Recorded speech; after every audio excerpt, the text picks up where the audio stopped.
الحمد لله الحمد لله الحمد لله رب العالمين، الصلاة والسلام على سيد الأنبياء والمرسلين وعلى آله وأصحابه أجمعين.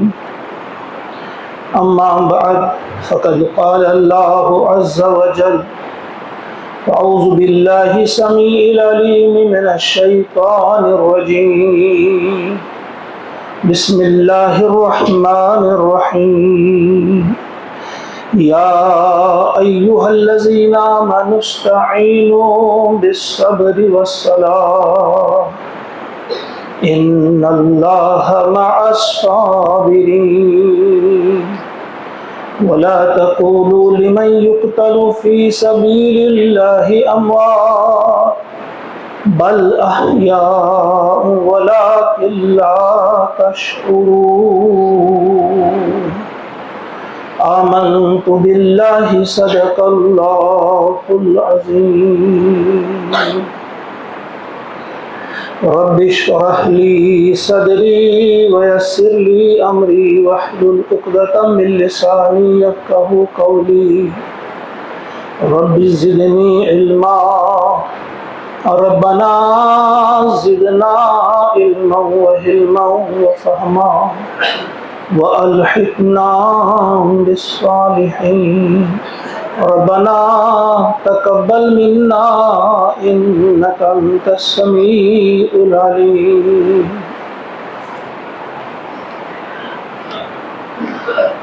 ستیزہ کار رہا ہے ازل سے تا امروز، چراغ مصطفی سے شرار بو لہبی.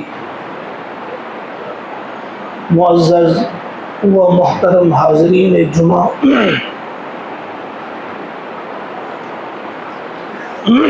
آج ہم محرم الحرام کے اس مقدس اور محترم مہینے میں سانسیں لے رہے ہیں. آپ سب جانتے ہیں یہ 4 مہینے خاص ہیں، حرمت کے مہینے جو ہیں ان میں ایک محرم الحرام بھی ہے. جیسا کہ اس کے ساتھ الحرام لگایا گیا ہے، اس سے حرمت، احترام کے معنی اس کے ہوتے ہیں. ہمارا فرض بنتا ہے کہ اس مہینے میں خصوصاً گناہوں سے، اللہ کی نافرمانی سے، نبی رحمت صلی اللہ علیہ وسلم کی نافرمانی سے حتی الوسع بچنے کی کوشش کی جائے. ایسا نہیں کہ ان کے علاوہ باقی مہینوں میں چھوٹ ہے، ہم کر سکتے ہیں، نہیں. یہ ایک احساس ہے. جس طرح آپ مسجد کے اندر داخل ہو جاتے ہیں، جب تک آپ اس مسجد کے اندر رہتے ہیں ایک احساس آپ کے قلب و ذہن پہ طاری رہتا ہے کہ ہم اللہ کے گھر میں ہیں. یہاں آپ کوئی غلط قسم کی بات، کوئی غلط قسم کی حرکت نہیں کرتے کیونکہ آپ اللہ کے گھر میں ہوتے ہیں. بس یہی سمجھنا ہے کہ جب آپ اس مہینے میں داخل ہو جاتے ہیں تو اس مہینے کے اندر آپ نے اور ہم نے ہر وقت یہ احساس رکھنا ہے کہ ہم حرمت والے مہینے میں، ہم محرم الحرام میں اس وقت سانسیں لے رہے ہیں. لہذا جس قدر ہم سے ممکن ہو سکے کوئی بھی ہمارا کام اللہ اور اللہ کے رسول علیہ السلام کی مرضی کے خلاف نہ ہو. کچھ لوگوں نے اسے کچھ اور انداز سے لیا ہے کہ کوئی نکاح نہیں ہوگا اس میں. یہ انتہائی غلط بات ہے. ایسا نہیں. نکاح تو ایک عبادت. کل ہی مجھے ایک عزیز اپنے فون کر رہے تھے، ہم کیا ولیمہ دے سکتے ہیں؟ نکاح ہو سکتا ہے اس میں؟ میں نے کہا کیوں نہیں دے سکتے؟ ولیمہ بھی سنت ہے، نکاح بھی سنت ہے، یہ عبادت ہے. اللہ کی عبادت کیوں نہ کی جائے اس مہینے میں؟ بہرحال اس کا جو اصل معنی اور مفہوم ہے جو ہم نے ذہن میں رکھنا ہے کہ ہم اللہ کی نافرمانی سے بچنے کی کوشش کرنی ہے اس مہینے میں خصوصاً.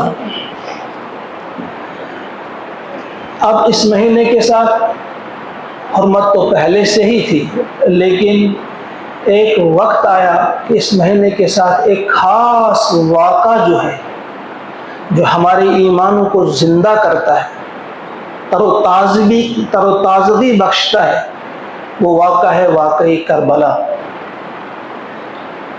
واقعہ کربلا کیا ہے؟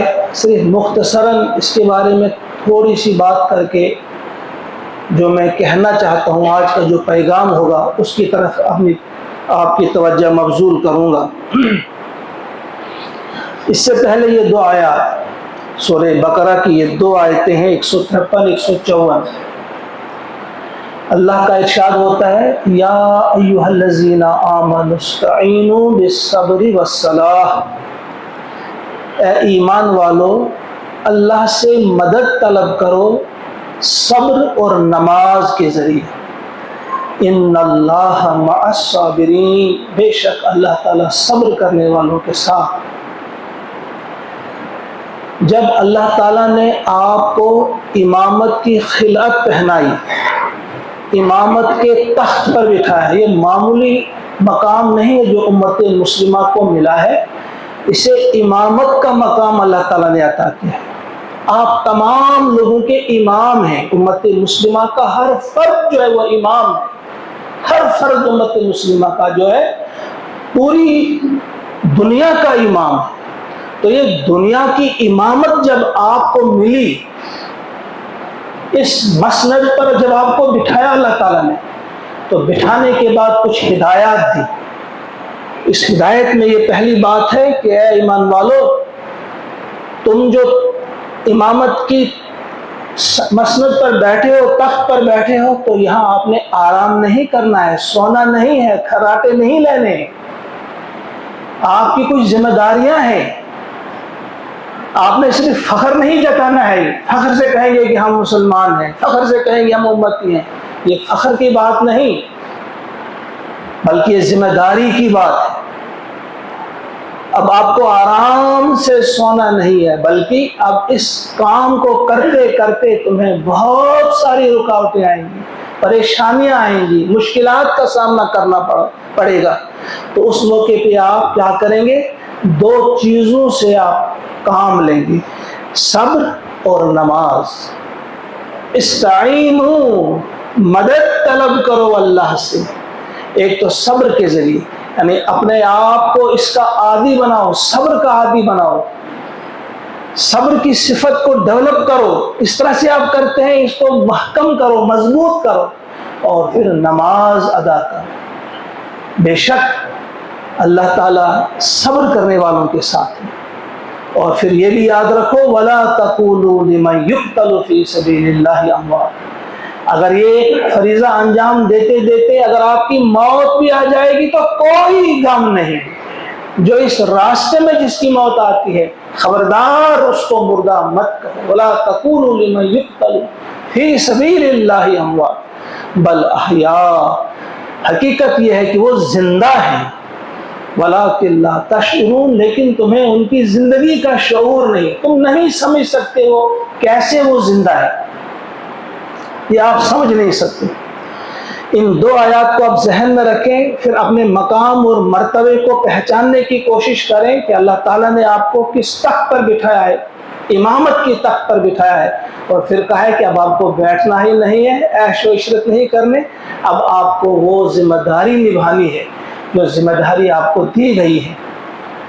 مختلف مقامات پہ قرآن پاک میں اس کا تذکرہ ہے کہ تم نے کیا کرنا ہے، اور اس کی ایک عملی تصویر ہمارے سامنے رکھی ہے امام حسین رضی اللہ تعالیٰ عنہ نے۔ اس وقت کسی اور طرف نہیں جائیں گے، اسی طرف ہم آئیں گے۔ اس کی بے شمار مثالیں ہیں صحابہ میں، لیکن امام حسین کا مرتبہ جو ہے جیسا کہ آپ سب جانتے ہیں خاص ہے، اس کی طرف ہم آتے ہیں۔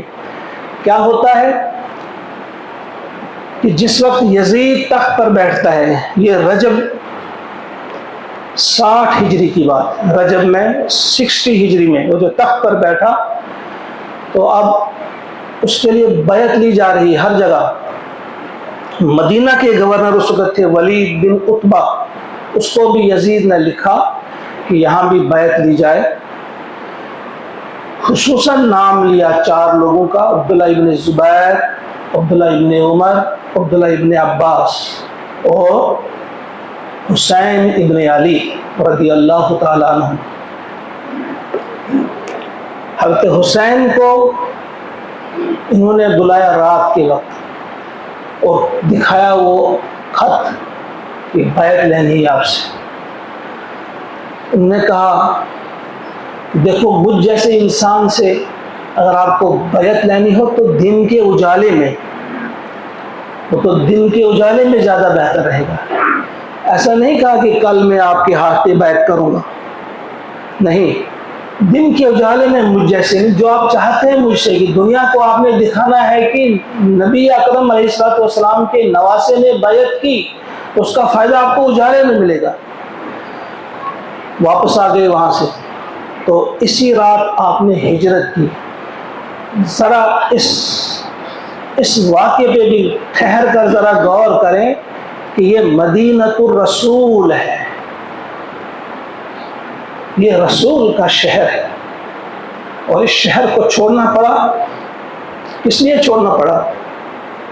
یزید کے حکم سے، یزید کے اس گورنر کے حکم سے آپ کو الوداع کہنا پڑا اس پیارے شہر کو، جہاں آپ کے نانا جان آرام فرما ہے، جہاں آپ کی امی جان آرام فرما ہے، جہاں آپ کے ابو ہے۔ آپ وہاں سے نکلتے ہیں، جب مکہ پہنچے آپ، تو مکہ میں عبداللہ ابن زبیر کے ہاتھ پہ مکہ کے لوگوں نے بیعت کی تھی۔ آپ 5 مہینے مکہ میں رہے، تو آپ کو خطوط ملے کوفہ سے بے شمار خطوط آئے کہ ہم آپ کا انتظار کرتے ہیں، ہم آپ کی راہ دیکھتے ہیں، آپ آئیں، ہم دین حق کی سربلندی اور سرفرازی کے لیے آپ کے ہاتھ پہ بیعت کرنا چاہتے ہیں۔ 12,000 خطوط، اور کچھ لوگوں نے لکھا ہے 18,000 خطوط، کتنے بھی تھے بہرحال وہ خطوط آپ کو ملے۔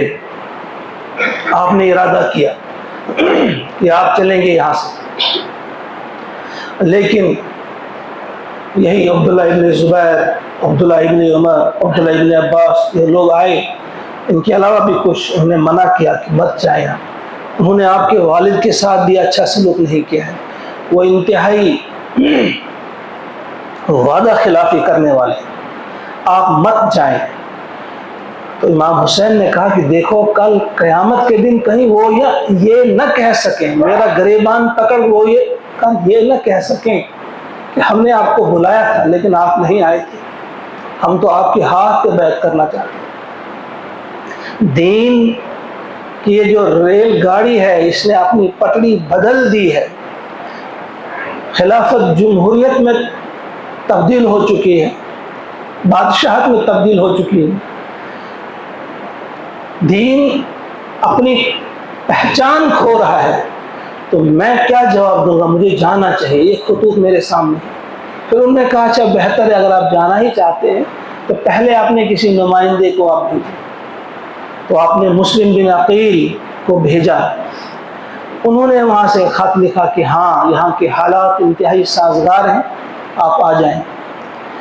آپ روانہ ہوئے، ایک مقام پہ آپ پہنچے، وہاں آپ کو دوبارہ خط ملا، انہوں نے لکھا تھا کیونکہ وہاں کے حالات بدل چکے تھے، وہاں کے گورنر کی تبدیلی ہو چکی تھی۔ جو وہاں کے گورنر تھے نعمان بن بشیر، ایک صحابی تھے، ان کو ہٹا دیا گیا تھا، ان کی جگہ عبید اللہ بن زیاد کا تقرر ہوا تھا۔ تو وہ ننگی تلوار لے کر کوفہ میں گھومے نقاب لگا کر، اور کہا میں تمہارے لیے ایک تحفہ لایا ہوں، لوگوں سے کہا، اور تحفہ کیا ہے؟ نکالی تلوار کا، جو بھی تم میں محبت کا دم بھرتا ہے حسین کے ساتھ، مسلم بن عقیل کے ساتھ، اس کا فیصلہ یہ کرے گا۔ تو مسلم بن عقیل کے ساتھ پہلی نماز میں 18,000 لوگ تھے، دوسری نماز میں 12,000، تیسری میں 6,000 اور چوتھی میں 4 افراد۔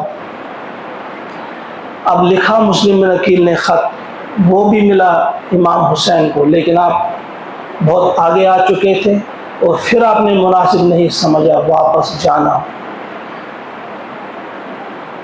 مسلم بن عقیل کے بیٹوں نے کہا کہ ہم اپنے باپ کا بدلہ تو لیں گے، ان کو شہید کیا گیا تھا۔ بہرحال وہ نکلتے ہیں، یہ میں پورا واقعہ تو نہیں سنا پاؤں گا۔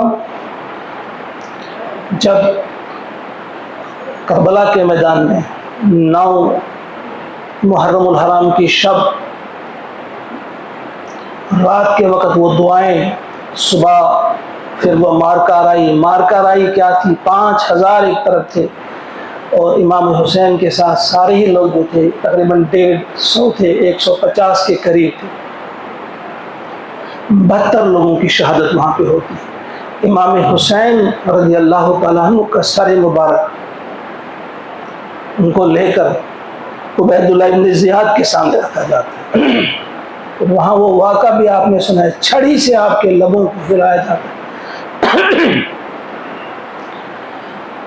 تو حضرت زید بن ارقم جو بڑھاپے میں تھے، 2 لوگوں کے سہارے سے وہاں پہنچے تھے، انہوں نے اسے کہا بدبخت ایسا مت کر، میں نے اپنی آنکھوں سے دیکھا ہے ان لبوں کو بوسہ دیتے ہوئے محمد رسول اللہ صلی اللہ علیہ وسلم، وہ چھڑی سے چھیڑ رہے تھے آپ کے لبوں کو۔ وہاں سے پھر یزید کے دربار کی طرف روانگی ہوتی ہے۔ راستے میں کیا واقعات آتے ہیں، بہرحال وہ میں نے کئی بار آپ کے سامنے ان کا ذکر کیا ہے۔ وہ جب دربار میں پہنچتے ہیں، وہاں امام حسین کی 2 چھوٹی بیٹیاں، ایک سکینہ تھی، دوسری فاطمہ، چھوٹی چھوٹی بچی، جہاں ان کا سر مبارک رکھا تھا، وہ 2 بچیاں دیکھنا چاہتی تھی اپنے ابو کے سر، وہ پنجوں کے بل کھڑی ہو جاتی ہیں، ایسے پنجوں کے بل کھڑا ہو کر وہ دیکھنا چاہتی ہیں۔ پھر انہوں نے چیخ ماری، دونوں نے، وہ رونے لگی، بہت رویا انہوں نے۔ یہ آواز یزید کے زنان خانہ تک پہنچ جاتی ہے جہاں عورتیں ہوتی ہیں۔ وہاں سے ان کی بیوی چلی آتی ہے، ان کی بیوی کا نام تھا ہند بنت عبداللہ۔ اسے اس بات کا بھی احساس نہیں رہتا میرے سر پہ چادر ہے کہ نہیں، ننگے سر آتی۔ اس نے سنا کہ امام حسین کو شہید کیا گیا ہے، تو اپنے شوہر پر برس پڑتے ہیں کہ تیری حکومت اور حضور کے نواسے کے ساتھ یہ سلوک۔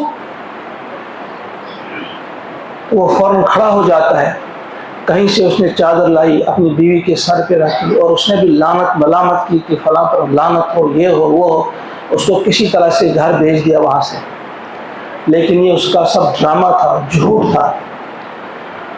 اگر وہ حقیقی معنوں میں اسے دکھ ہوا تھا تو وہ انتقام تو لیتا، کوئی انتقام اس نے نہیں لیا۔ وہاں سے روانگی کس طرح سے ہوتی ہے، امام زین العابدین ان کے ساتھ تھے، پہنچے، بہرحال کہاں پہنچے۔ میں اس وقت صرف یہ کہوں گا، یہ جو واقعات ہم پڑھتے ہیں یا سنتے ہیں، یہ تاریخ کے اہم ترین واقعات ہیں، ان سے ہم سبق کیا لیتے ہیں؟ جن لوگوں نے یہ ظلم ڈھایا تھا آپ پر، کہیں آپ کے ذہن میں یہ نہ رہے کہ اللہ تعالیٰ کو اس بات کی خبر نہیں تھی۔ ہلکی سی جھلک دکھا دی اللہ تعالیٰ نے کہ کس طرح سے ان کو پکڑا اللہ تعالیٰ نے، ان سے انتقام کس طرح لیا، کچھ افراد سے کیسے لیا، صرف دکھانے کے لیے، اصل صدر تو وہاں پہ ہے۔ کچھ انتقام، کچھ واقعات، ایک شیس بن ربیع تھے، وہ بھی اس میں شامل تھے، وہ بدبخت قاتلین حسین میں وہ بھی ایک تھے۔ ایک رات سوئے ہوئے ہیں، سوتے میں خواب دیکھا، خواب میں دیکھا اپنے 10 ساتھیوں کو جو آپ کے ساتھ تھے، ان کے ساتھ وہاں جو تھے قاتلین حسین میں، ان کو دیکھا، ان کو قتل کیا گیا۔ پھر دیکھا نبی اکرم صلی اللہ علیہ وسلم کو خواب میں، ان کی آنکھیں بالکل سرخ تھیں، اور انہوں نے ایک سلائی لائی اور زور سے ان کی آنکھوں میں چبھو دی، اس کی چیخ نکل گئی۔ جب یہ جاگ گیا، چیخا تو دیکھا یہ اندھا ہو چکا تھا۔ اس کے بعد یہ اندھے کی حیثیت سے دنیا میں اس نے کچھ اور سانسیں جو باقی تھی وہ لی، یہ ایک کے ساتھ یہ انکم۔ ایک اور شخص تھا، کسی مجلس میں بیٹھے ہوئے گفتگو ہو رہی تھی، کسی نے کہا کہ قاتلین حسین کو تو سزا مل رہی اللہ تعالیٰ کی طرف سے۔ اس نے کہا مجھے تو نہیں ملی، میں بھی ان میں شامل تھا، میں تو ٹھیک ہوں، کھاتا پیتا خوش خرم، کچھ بھی نہیں ہوا۔ اسی رات جب یہ گھر جاتا ہے، بیوی نے کہا چراغ میں تیل ڈال دو۔ چراغ میں تیل ڈال رہا تھا، کیا ہوا کہ وہ گر پڑا، اس کے کپڑوں پہ وہ تیل گرا، اس وقت کا تیل، بالکل خالص تیل۔ فوراً کیا ہوا، آگ اس کو لگی اور آگ میں جھلس کر وہ راکھ کا ڈھیر بن گیا۔ یہ دوسرا شخص تھا۔ بہت سارے واقعات ایسے ہیں کہ اللہ تعالیٰ نے دکھا دیا کچھ لوگوں کو کہ دیکھو یہاں بھی ہم سزا دے سکتے ہیں، اور دیتے ہیں یہاں بھی ہم سزا، کسی کو ایک ڈھنگ سے، ایک طریقے سے، کسی کو دوسرے طریقے سے۔ بیٹھے ہیں ایک بار عبد الملک بن مروان اسی جگہ جہاں یزید بیٹھا کرتا تھا، اس کے پاس عبد الملک بن عمیر بھی بیٹھا ہے۔ یہ اس سے کہتا ہے کہ بھائی تم مجھے کچھ تاریخ کے واقعات سناؤ، تاریخ کیا کرتی ہے، یا تاریخ کے کچھ اہم واقعات مجھے سننے آپ سے، آپ جانتے ہیں، آپ کو علم ہے۔ اس نے کہا کہ دیکھو جس کرسی پہ آپ اس وقت بیٹھے ہیں نا، ایک وقت تھا یہاں ابن زیاد بیٹھا تھا، اس کرسی پہ ابن زیاد بیٹھا تھا، اور اس کے سامنے حسین کا سر رکھا ہوا تھا۔ پھر ایک وقت آیا کہ ابن زیاد کا سر سامنے رکھا ہوا تھا، اور اس کرسی پہ مختار سقفی بیٹھا تھا۔ مختار سقفی جس نے انتقام لیا قاتلین حسین سے، اس نے بہت انتقام لیا، آخر میں یہ بھی مرتد ہو گیا، اس نے بھی نبوت کا دعویٰ کیا، یہ بھی جہنم رسید ہو گیا، لیکن ان کے لیے یہ قہر بن کر آیا تھا، بہت سارے قاتلین کو اس نے قتل کروایا تھا۔ تو مختار سقفی یہاں بیٹھے تھے، اور اس کے سامنے کس کا سر تھا؟ ہاں، ابن زیاد کے سامنے مختار سقفی کے سامنے ابن زیاد کا سر، پھر مختار سقفی کا سر مصعب بن زبیر، جہاں آپ بیٹھے یہاں مصعب بیٹھا تھا، اور یہاں کس کا سر تھا؟ مختار سقفی کا۔ اور پھر ایک وقت آیا کہ آپ یہاں آج بیٹھے ہیں، اور آپ کے سامنے یہ مصعب بن زبیر کا سر رکھا ہوا ہے۔ وہ دہل گیا، ہل گیا، وہ کھڑا ہو گیا۔ اس نے فوراً آرڈر دیا کہ اس کمرے کو گرا دیا جائے، کہیں ایسا نہ ہو کہ کل میری جگہ کوئی اور بیٹھا ہو اور سامنے میرا سر رکھا ہوا ہو۔ صرف یہی واقعات نہیں ہیں، بے شمار واقعات ہیں۔ یہ اس لیے میں آپ کے سامنے بیان کر رہا ہوں کہ ہمیں کسی بھی لمحے اس بات سے تھوڑا سا بھی یقین میں کمی نہیں آنی چاہیے کہ اللہ تعالیٰ دیکھ نہیں رہا ہے، یا اب اللہ کو طاقت نہیں رہی اپنے بندوں کی مدد کرنے کی۔ ان باتوں کی خبر پہلے بھی دی تھی پیارے نبی صلی اللہ علیہ وسلم نے۔ آپ سب جانتے ہیں کہ حضرت ابو ہریرہ رضی اللہ تعالیٰ عنہ دعا کیا کرتے تھے، اللہم انی اعوذ بک من رأس الستین و امارت الصبیان، اے اللہ میں تیری پناہ چاہتا ہوں کہ 60ویں ہجری کا آغاز ہو میری زندگی میں، 60 ہجری میں دیکھو، اس سے پہلے میری موت ہو جائے، اور پھر ان بچوں کی، ان لونڈوں کی حکومت سے میں تیری پناہ چاہتا ہوں۔ اور برابر 59 ہجری میں ان کی وفات ہو جاتی ہے، اور 60 ہجری رجب میں یزید تخت پر بیٹھتا ہے۔ کچھ ہی زیادہ دیر وہ بھی نہیں ٹکا، اللہ تعالیٰ نے اس سے بھی انتقام لیا، اس کو بھی دفع کر دیا وہاں سے، اور ہمارے لیے ایک سبق رکھا، میرے لیے اور آپ سب کے لیے ایک سبق رکھا کہ آپ نے یہ نہیں دیکھنا ہے کہ دنیا کے حالات کیا ہے، کون کیا کر رہا ہے، طاقت کس کے پاس ہے، بلکہ آپ نے یہ دیکھنا ہے کہ میرے مالک کا حکم کیا ہے۔ اللہ کے نبی علیہ السلام کو معلوم تھا، انہوں نے بتا دیا تھا امام حسین کے بارے میں کہ ان کی شہادت ہونی ہے، کس سرزمین میں ہونی ہے۔ اگر آپ چاہتے دعا کرتے کہ نہیں اسے اور زندگی ملے، اس کو شہید نہیں ہونا چاہیے، نہیں، پیارے نبی صلی اللہ علیہ وسلم چاہتے تھے کہ ان کا وہ رتبہ بلند ہو، انہیں وہ مقام اور مرتبہ حاصل ہو۔ کیوں؟ کیونکہ انسان سے زیادہ قیمت کس چیز کی؟ اللہ کے حکم کی، اللہ کے دین کی۔ اللہ کا دین اس کا پہلا نمبر ہے، ہمارا یا انسان کا، کسی بھی انسان کا دوسرا نمبر۔ اللہ کا دین اپنی اصلی حالت میں رہے، ہم رہے یا نہ رہے، اللہ کے دین کے حلیے کو بگاڑنے کی ہمیں اجازت اللہ تعالیٰ نے نہیں دی۔ کسی لمحہ اور کسی ایک لمحے کے لیے بھی ہم غلط بیانی نہیں کر سکتے کہ نہیں بھائی دین میں فلاں چیز نہیں ہے، ہاں کرو فلاں جگہ ماتھا ٹکنا ہے وہ بھی کرو، وہ کرنا ہے وہ بھی کرو۔ دین کو صحیح حالت میں قائم رکھنے کے لیے آپ کو تو موت آنی ہے، ہم کو تو موت آنی ہے، کس کو یہاں رہنا ہے؟ سب کو واپس جانا ہے، لیکن کون کس حالت میں جائے گا؟ امام حسین کی موت ہونی تھی، شہادت ہونی تھی، لیکن حق پر ہوئی۔ اگر آپ جان بچانے کے لیے کچھ اور کہہ دیتے، آپ کو تو بہت بڑے بڑے وظیفے ملتے، آپ کو تو ہلنا نہیں تھا، آپ کو تو بادشاہ کی طرح وہ رکھتے، صرف آپ نے بیعت کر دی، ہاں جی ٹھیک ہے آپ میرے بادشاہ ہو گئے، آپ ٹھیک ہے، بس ہر قسم کی سہولیت انہیں مل جاتی۔ لیکن آپ نے کہا نہیں، زندگی کی سہولیتیں میرے لیے کوئی معنی نہیں رکھتی، میرے لیے اگر معنی رکھتی ہے تو اللہ کا حکم ہے، میرے پیارے نبی علیہ السلام کی ہدایت۔ جھانکیے ذرا اپنے گریبان میں، سب ہم جھانکے، ہمارے دل میں اللہ کے دین کی کیا عظمت ہے، اللہ کے رسول کی کیا عظمت ہے، اللہ کے احکامات کا کیا حال ہے۔ ہم تو چھوٹے معمولی فائدے کے لیے اللہ اور اللہ کے رسول کے احکامات کو پسے پش ڈال دیتے ہیں، معمولی رشوت کے لیے، کسی کمیشن کے لیے، کسی ٹھیکے کے لیے، کسی ملازمت کے لیے، کسی ٹرانسفر کے لیے ہم سجدے کرتے ہیں کہ ایک گھر کے سامنے جھک جاتے ہیں، ہم کچھ بھی کہنے کے لیے تیار ہیں، کچھ بھی کرنے کے لیے تیار ہیں، بس ہماری دنیا بن جائے۔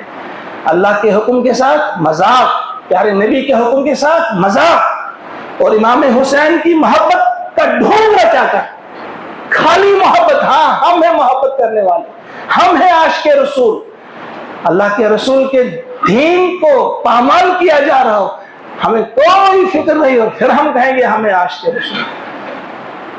نعتیں پڑھنے سے کام نہیں بنتا، خالی نعتیں پڑھیں گے، خالی نمازیں پڑھیں گے، خالی روزے رکھیں گے، اور جس چیز کے لیے سب کچھ ہے، نماز کس چیز کے لیے ہے؟ وہی جو آیت میں نے پڑھی، مدد طلب کرنی ہے اللہ تعالیٰ سے نماز کے ذریعے۔ مدد کیا طلب کرنی ہے؟ کس کے لیے طلب کرنی ہے؟ ہم کہتے ہیں نماز پڑھ گئی تو بس ہمارا کام ختم ہو گیا، کام ختم نہیں، یہ نماز اس لیے ہے کہ آپ نے مدد مانگنی ہے اللہ تعالیٰ سے وہ کام کرنے کی جو کام کر کے دکھائے امام حسین نے، جو کام کر کے دکھایا صحابہ کبار نے، صدیق اکبر نے، فاروق اعظم نے، عثمان غنی نے، علی مرتضیٰ نے، جو کام کر کے دکھائے، جس طرح سے دین کا احیاء، جس طرح سے دین کا غلبہ، جس طرح سے دین کی اقامت انہوں نے کر کے دکھائی، اس کے لیے اپنا وقت، اپنا سرمایہ، اپنا سب کچھ نچھاور کر دیا۔ ہمیں جھانکنا چاہیے اپنے گریبان میں کہ ہم کہاں کھڑے ہیں، کہیں ایسا نہ ہو کہ ہم یہ سمجھ بیٹھے ہیں ہماری نمازیں ہمیں بچا لیں گی، باقی جو ہم کر رہے ہیں تو کرتے رہیں گے۔ وہ ایک شخص تھا، نماز پڑھ کے باہر نکلا تو ایک شخص کی جیب کاٹی، کچھ پیسہ اس کو کس نے کہا کہ یہ کیا کیا، ابھی نماز پڑھ کے آئے اور ابھی آپ جیب کاٹ رہے ہیں؟ کہا وہ میرا الگ مسئلہ ہے، وہ میرا دین ہے اور یہ میری دنیا ہے، مجھے دنیا بھی چاہیے دین بھی چاہیے۔ اس کا یہ تصور تھا کہ دنیا بنانے کے لیے کچھ بھی کرو، رشوتیں کھاؤ، چوریاں کرو، بدمعاشیاں کرو، چلے گا، ہاں بس نماز کے وقت مسجد میں آؤ، یہاں رہو، آپ کا حلیہ ایسا ہو، آپ کے ہاتھ میں تسبیح ہو، آپ کے ہاتھ میں یہ ہو، بس یہ کرو، وہاں ڈاکے بھی ڈالو، قتل بھی کرو، کچھ بھی کرتے رہو۔ ایسا نہیں ہے۔ امام حسین رضی اللہ تعالی عنہ کا یہ جو آج ہم محرم الحرام کے مقدس دنوں میں